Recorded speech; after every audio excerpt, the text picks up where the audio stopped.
friend. I'm so happy you can make it to our little book club. So find your spot and let's chat about a book while we do our little craft. This week's book I'm actually so excited about. I have grown to love this series so much. Now, as I said, this is part of a series, and I do have a video about part 1 of this series, but you don't need to watch that to understand the series. There's not gonna be any continuity issues, and I'm gonna take you with me, don't worry. This is the Sister Mary Helen mystery series, and I find it to be delightful and cozy, and I love it. So these books were written by a nun, by Sister Carol Ann O'Mary, who seems like a delightful person and just wonderful. She just seems so sweet. I read a bunch of stuff about her, and I read an interview with her where she was talking about how on the way to one of her book signings she saw 2 homeless women in an alleyway, and she felt so moved by the fact that she got to go to this nice hotel to do the book signing, and they had to, be out there, that she mostly, from what I understand, with the profits of her books, bought a hotel and called it a friendly place, and was running it together with another nun to be a safe place for homeless women to stay for, I think, however long they needed to get back on their feet. And isn't that beautiful? Anyways, so these books are about Sister Mary Helen, who is a mystery novel loving nun who can't seem to quite retire. She's supposed to be retired, but she can't quite seem to actually retire, and she keeps getting herself into murder investigations. And she is just so sweet. She always has some sort of mystery novel on her, and she carries them around in a little book sleeve that is a prayer book sleeve, because she doesn't really want people to know that she's just reading mystery novels everywhere. And for example, some of her fellow nuns and stuff, and she doesn't want to be judged for it, and so she just runs around with this prayer book cover, but there's mystery novels inside all the time. And so that is what we are going to do today. We are going to make a little book sleeve, and I'm going to embroider a prayer book on it, and maybe a flower or something. I don't know, I'm going to figure it out. And I'm also I found these little patch embroideries that are a mystery book club or a romance book club or something. I'll figure it out. We're gonna do something fun with it. I am so excited. It's such a fun little project. I really like it. Okay, anyways, while I get on that, let me tell you what this book is about. So Sister Mary Helen lives in this convent that is tied to a women's university, and she has now been recruited back out of retirement, because she doesn't really retire anyways, to do the alumni work for the university. And she needed someone to help her with that, so she hired Susanna. Susanna is a very sort of shy girl. She's very quiet, very reserved, but very orderly and a good worker, so there's nothing to complain about there. She's just noticeably, Mary Helen, who's very nosy, cannot seem to get any information out of her, and it is bugging her a little bit. So Sister Mary Helen is very intrigued when one night Suzanne invites her, Mary Helen's best friend, Sister Eileen, and Sister Anne, who's sort of the young nun who keeps doing yoga and stuff, to this bar. The bar is called the Sea Wench, and Suzanne is gonna perform. And I need to read you the sentence on the back of the book, because this got me so excited, because I was not sure if I wanted to read this right now or skip this part for now, because it's called Advent of Dying, and it's obviously set around Christmas time, and I don't really like reading seasonal stuff out of the season. I don't know. While I am in the mood for cooler weather, I'm not quite in the mood for Christmas. But it's not very Christmassy, so that's good.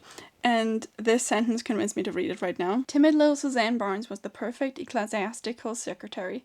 Efficient, discreet, self-effacing. So it came as a shock when Suzanne invited Sister Mary Helen, Eileen, and Anne to the Sea Wench's bar to hear her belt out the blues. Sister Mary Helen wondered what secrets lay behind those watery blue eyes. The Sea Wench Suzanne was a revelation. Sassy, sexy, dressed to kill. it was her first and last performance. Because sadly, Suzanne does end up getting murdered after this night. And Sister Mary Helen is the one that finds her murdered the next morning. And this is where we get to one of my favorite parts of this book, which sounds a little strange now that I'm saying it out loud, but I mean it. What I'm going to say next is also going to sound somewhat strange, but I love how sad her murder is. It's not like super bloody. I mean, like there's, obviously there's a dead body, but there's not like described like violence on the page. There's not like a bloody book. This is, I think, more cozy than anything else. One problem that I have with mysteries often is either with thrillers that they go too like grim and gritty and just like too violent for me, and then I don't like reading it. Or with the cozy mysteries that they're too like sugary and like too sort of, they try to not make you feel any bad feelings. Not that I want to feel bad reading a book, but I want a murder to have like a certain amount of gravitas. I want it to be a little sad because a person died, And I don't really like those mysteries where like, I mean, sometimes when a person is the victim in these books and they're not like the most likable person, it's fine. But I don't like those books when it's just like, oh yeah, the person that got murdered is just the person we didn't like anyways, so no one has to be sad about it. And like, and also they died in like it's like the candy maker died, and it's all just too like sugary sweet. I don't like that. I wanted to have a little bit more depth, and this book series does a really good job of it, because Suzanne's murder is not described in like terrible detail. There's like a little bit, but not much at all. Not to the point where it like makes you uncomfortable because of like gory reasons. However, Sister Mary Helen is genuinely very, very sad about Suzanne's passing. And she is sad throughout this whole book. Like, she wakes up a lot of times in the morning and is just like really sad. Or she has moments where she's just like, yeah, she's devastated by the fact that, such a young life was lost.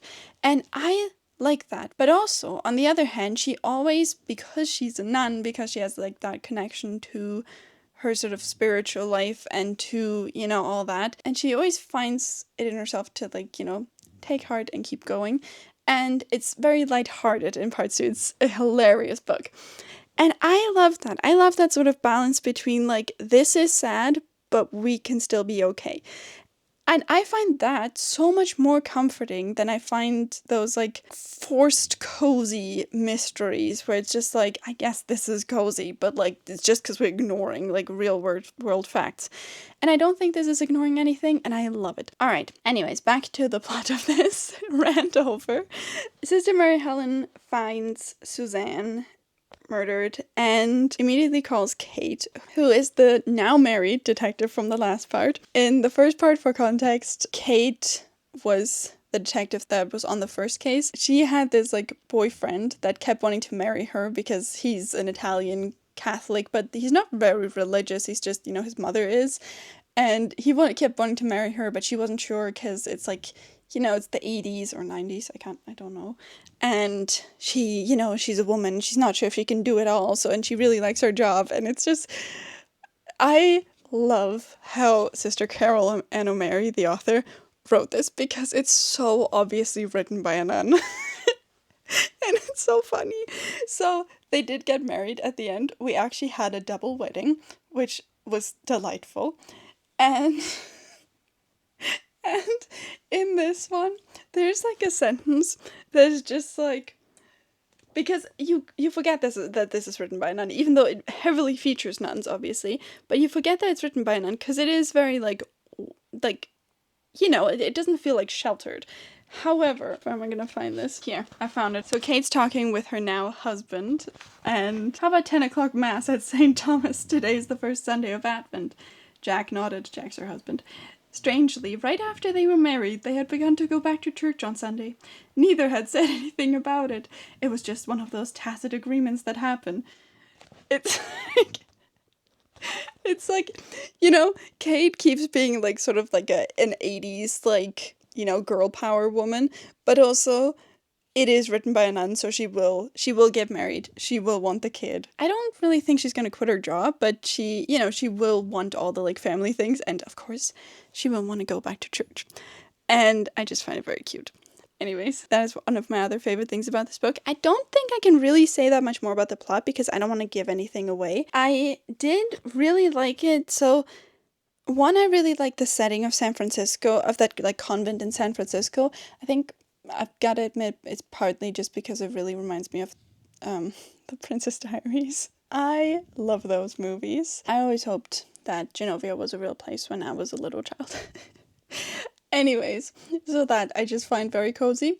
And also I really like, so Suzanne lived inside this apartment complex, and I really like, it has a bit of like a closed door mystery feeling, but not actually, because they're out and about, but it is a really nice, like you talk to all the neighbors and you kind of like suspect people, and that's really fun. And another part that I really like about the mystery, are you getting warm, my little darling? Another part that I really liked about the mystery is the fact that Sister Mary Helen thinks that Suzanne might be a runaway nun, which I just find very fun as a concept.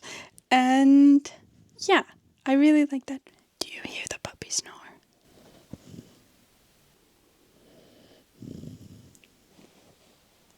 Yeah, I don't want to give too much away about the mystery, but I just think these are really fantastically written. They're absolutely hilarious, and yeah, they're just really good books.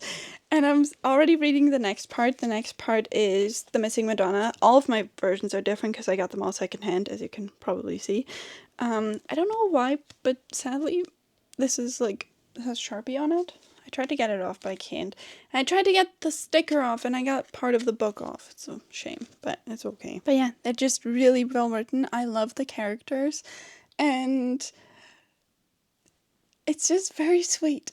They're a lovely, comforting time. If you just want something that is gonna make you like feel good, but not in a avoid the world way, but in a sort of face the world in a way that like an elderly nun would way, which is very comforting.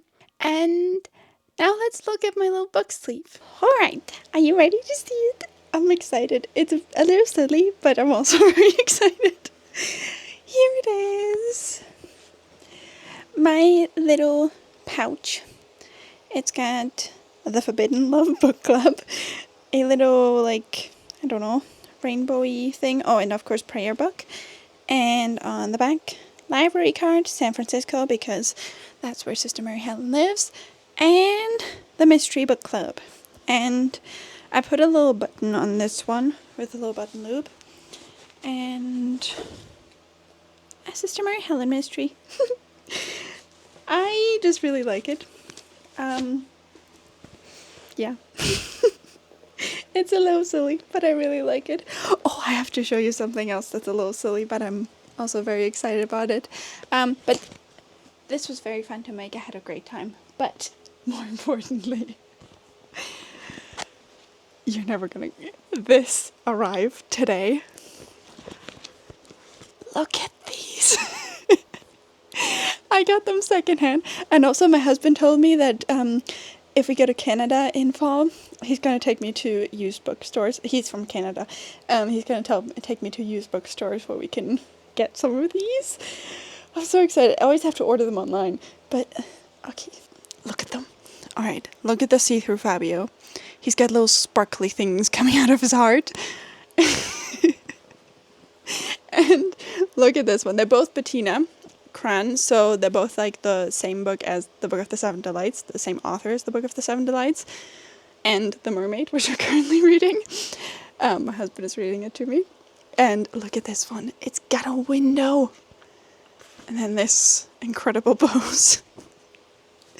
I don't know why I love them so much. I think it's just because they so go for it. Like, they're so ridiculous. I love them. But also, they're like ridiculous, but they're very like pretty. And I love that mix. Anyways, I had a great time making this. And this fabric was actually what was left over of another project that I'm so excited to show you. I'm going to tell you about it. For our next book video, made a canopy for our bed, and I can't wait to show you because I love it so much. It's my favorite thing I've ever done to our apartment. It's so cozy, and I can't wait to tell you about the book, and I'm just so excited. Okay, I had the loveliest time with you, friend, and I had a great time doing this, and I hope you can make it to our book club next week, and yeah, I hope you have a lovely, lovely time until then. See you, friend!